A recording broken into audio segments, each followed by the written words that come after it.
Visiting room 10 to see an exhibit on courtesy. May I present Mrs. Anderson and her son Bill, who is in the class. They too have come to watch to see if the people actually display courtesy. Watch how Pete and Marion act as host and hostess.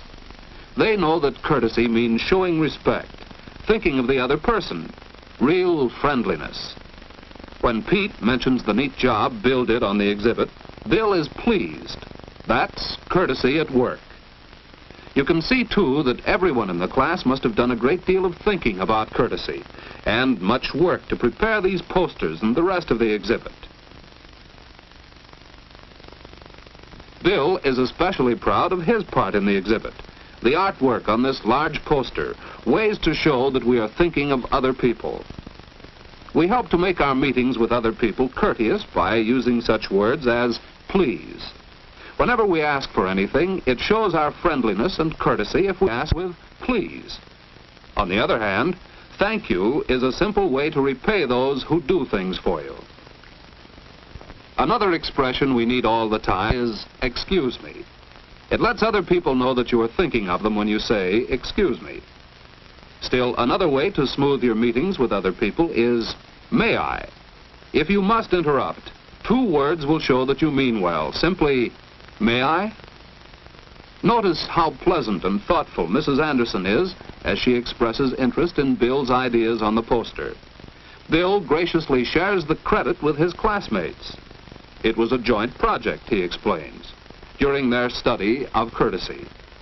While Pete and Marion posed, Bill sketched the action. Please.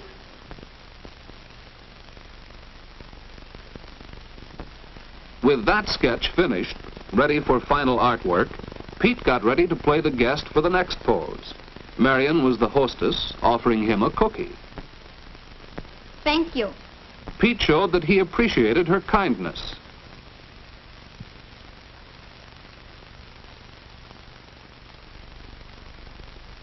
For the next demonstration, they needed another chair to make a sofa, and they needed a telephone. Joan played the other girl in conversation with Marion. Marion had to interrupt to answer the phone. Please excuse me. She was pleasant and courteous as she excused herself. In the next pose, Marion had something important to say, or else she wouldn't have interrupted. May I? Marion is considerate of her friends. Besides these examples of courtesy, there are others. For instance, Mrs. Anderson's way of constructive suggestion. And notice how Bill begins his reply. It's really quite good, Bill. But don't you think these courteous ways can be used in more than just these 4 situations? Oh, yes, you're right, Mother. That's why we put the captions on the poster. We need them all the time. Yes, we do need these simple expressions all the time to show that we are thinking of the other person. On the table is a scrapbook, especially prepared for the exhibit. It also showed consideration of the other person. The exact form of an invitation letter may vary, but this is an example. Dear parents, an exhibit of our schoolwork and courtesy will be held in room 10 of the Sunnyside School on May 29th from 7:30 to 9 p.m. We hope you can come. Your friends, the class of room 10.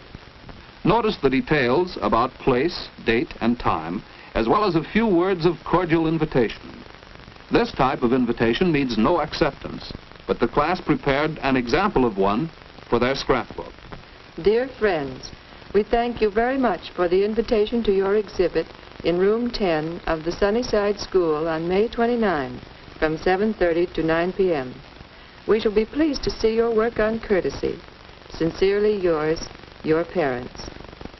A letter of acceptance shows all the same details to be sure they are correct.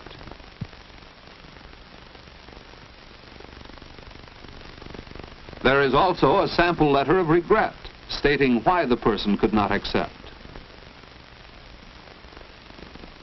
On the next few pages of the scrapbook are drawings and poems Pete had made about courtesy when using the telephone. Answer promptly. Don't keep the other person waiting.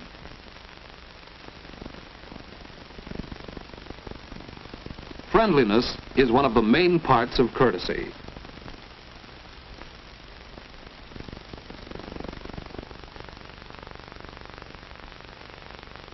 It saves time and makes your conversation more pleasant if you speak distinctly.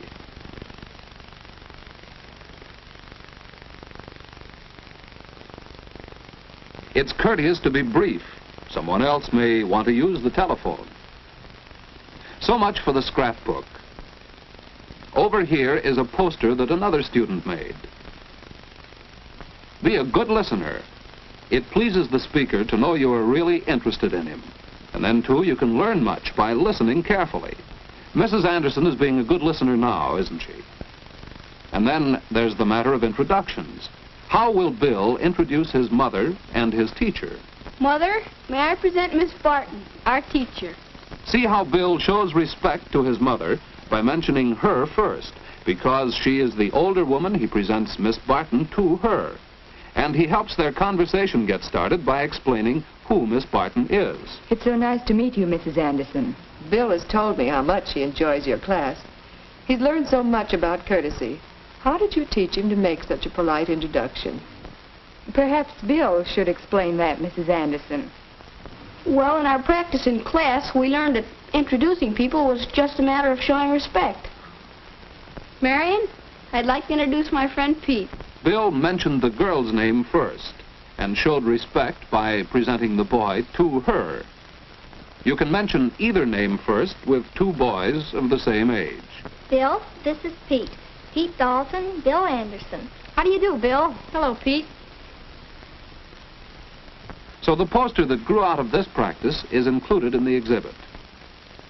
And that's how the class learned that introductions are really easy. Just remember to show respect.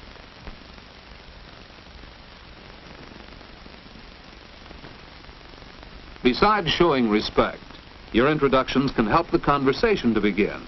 Notice how Bill's mother introduces her friends, Mr. and Mrs. Hall. Mrs. Hall, this is Miss Barton, the teacher in this room. Mrs. Hall is Joan Hall's mother.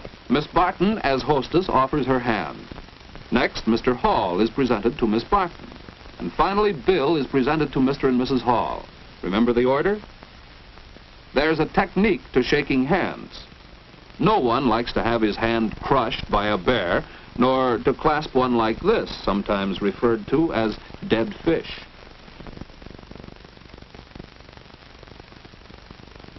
And so the introductions have been completed, and the group settles down to friendly conversation.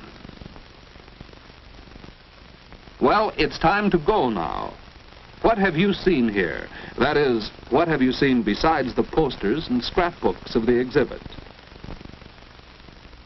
As you watch the host and hostess, their pleasant manner standing at the door to thank their guests for coming, as you see the guests reply graciously, you realize that it's the simple things, being friendly, thinking of the other person, and showing respect that make up everyday courtesy.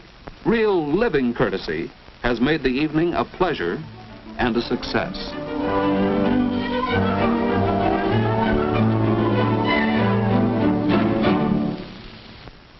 Like this, some